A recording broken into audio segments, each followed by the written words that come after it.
કાળા કપડાં ધોવાની સાથે ઝાંકા પડી જાય છે. આ વસ્તુ નાખીને ધોવો, કલર પણ નહીં છોડે. કાળો રંગ ઘણા લોકોનો ફેવરિટ હોય છે. મોટાભાગના લોકો પાસે આ રંગની શર્ટ અથવા તો ડ્રેસ જરૂર હોય છે. આ રંગને બોલ્ડ અને બ્યુટીફુલ માનવામાં આવે છે, પરંતુ જ્યારે આ કપડાં ધોવાનો વારો આવે ત્યારે લોકો પરેશાન થઈ જતા હોય છે. ઘણીવાર કાળો ડ્રેસ રંગ છોડે છે અને ધોવા પછી પણ ગંદો રહે છે. શું તમારી સાથે પણ આવું થાય છે? તો આ વિડીયો ચોક્કસ જોજો. કપડાંને કેવી રીતે સારી રીતે સાફ કરવા, તો ચાલો જાણીએ. કપડાં અલગથી ધોવો. મોટાભાગના લોકો સફેદ કપડાંને બાકીના કપડાંથી અલગ ધોવે છે, પરંતુ કાળા કપડાં રંગીન કપડાં સાથે જ ધોઈ દે છે. આથી કાળા કપડાં પર મેલ જામી જાય છે. સફેદ કપડાંની જેમ કાળા કપડાંને પણ અલગથી ધોવો. આથી તેનો રંગ જળવાઈ રહે છે અને બાકીના કપડાંનો મેલ પણ ચોંટતો નથી. ઠંડા પાણીમાં ઊંધા કરીને ધોવો. કહે છે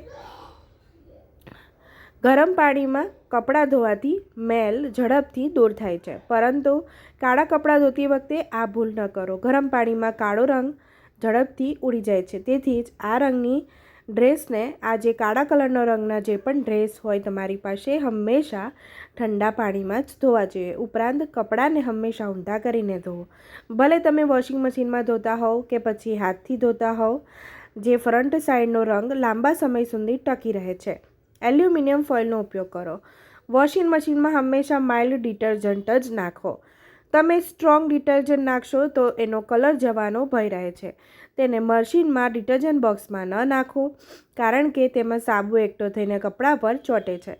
કાળા કપડાંને મશીનમાં એકલા જ નાખવાના, પછી એક એલ્યુમિનિયમ ફોઇલની બોલ બનાવીને મશીનમાં નાખી દેવાનું. આથી કપડાં પર સ્ટેટિક ઇલેક્ટ્રિસિટી રિલીઝ થશે, જેનાથી ગંદકી અથવા દોરાના રેશા ચોંટશે નહીં. વિનેગર નાખીને ધોવો. કાળા કપડાં ધોતી વખતે મશીનમાં ડિટર્જન્ટ સાથે 1 ચમચી સફેદ વિનેગર નાખો. જો તમે હાથથી કપડાં ધોતા હોવ તો પણ પાણીમાં વિનેગર મિક્સ કરો. આ પાણીમાં થોડા સમય માટે કપડાં પલાળી રાખો. આથી કાળો રંગ લોક થઈ જશે, એટલે કે કાળો કલર બિલકુલ નહીં છૂટે. એટલે કે ધોયા પછી પણ કપડાંનો રંગ નહીં ઉડી જાય અને તેની ચમક જળવાઈ રહેશે. તડકામાં સીધા નહીં મૂકવાના.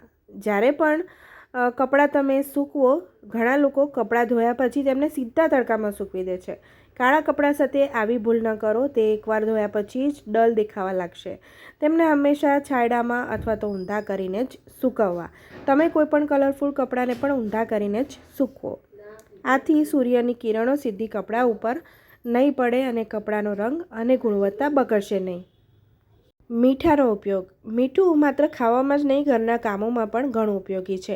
તે કાળા કપડાંને નવા જેવા રાખવામાં મદદ કરે છે. એક બાલ્ટીમાં મીઠું નાખવાનું છે, તેમાં કાળા કપડાં ધોવો. આથી રંગ ફેડ નહીં થાય અને ચમક નવી જેવી જ રહેશે. આ પ્રકારના કપડાં હંમેશા હાથથી ધોવા સારા રહે છે. આથી કપડાની ગુણવત્તા બગાડતી નથી અને કાળા કપડાં લાંબા સમય સુધી ચાલે છે. જો તમે મશીનમાં ધોતા હોવ તો તેને તમે ડેલિકેટ મોડમાં ધોવું સારું રહે છે. મિત્રો, જો તમને મારો વિડીયો ગમ્યો હોય તો લાઇક, શેર અને સબસ્ક્રાઈબ કરજો.